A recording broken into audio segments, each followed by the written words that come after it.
வீட்டுக்கார் பண்ணா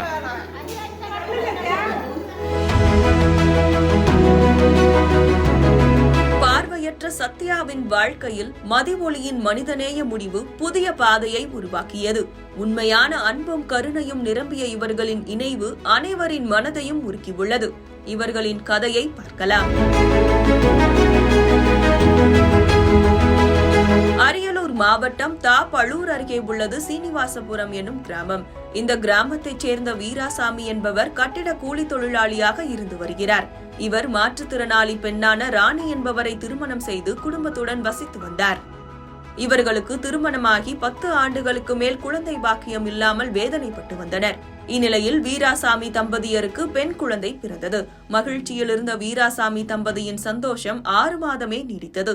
பிறந்த அந்த பெண் குழந்தை பிறவியிலேயே 2 கண்களும் பார்வை இழந்து விட்டதாகவும் அவருக்கு மீண்டும் பார்வை கொடுக்க முடியாது எனவும் மருத்துவர்கள் கூறிவிட்டனர். பெரிய அளவில் பணபலம் இல்லாத நிலையில் கண் தெரியாத மகளை வளர்த்து வந்தனர். தற்போது 27 வயதாகும் சத்யா திருமண வயதை எட்டிவிட்டதால் அவருக்கு எப்படியாவது திருமணத்தை நடத்தி வைத்துவிட வேண்டும் என்பது இவர்களின் வாழ்நாள் கனவாக இருந்து வந்தது. அதேபோன்று சத்யாவும் தனது வீட்டில் தாய் தந்தைக்கு தேவையான அனைத்து சமையல் உதவிகள் செய்வதும் தன்னுடைய தேவைகளை தானே பூர்த்தி செய்வதுமாக இருந்து வந்துள்ளார். இந்நிலையில் கடலூர் மாவட்டம் நாச்சியார்பேட்டை கிராமத்தைச் சேர்ந்த மதிவொளி என்பவர் ஸ்ரீமுஷ்ணத்தில் ஒரு தனியார் பாத்திர கடையில் கூலி வேலை செய்து வருகிறார். இவருக்கு தாய் தந்தை இல்லை, தனியாகத்தான் வசித்து வருகிறார். இதனிடையே பல ஆண்டுகளாக திருமணம் செய்யாமல் தனியாக வாழ்ந்து வந்த அவர் மாற்றுத்திறனாளி பெண்ணான சத்யாவின் வாழ்க்கை நிலை குறித்து உறவினர் மூலம் கேட்டறிந்தார்.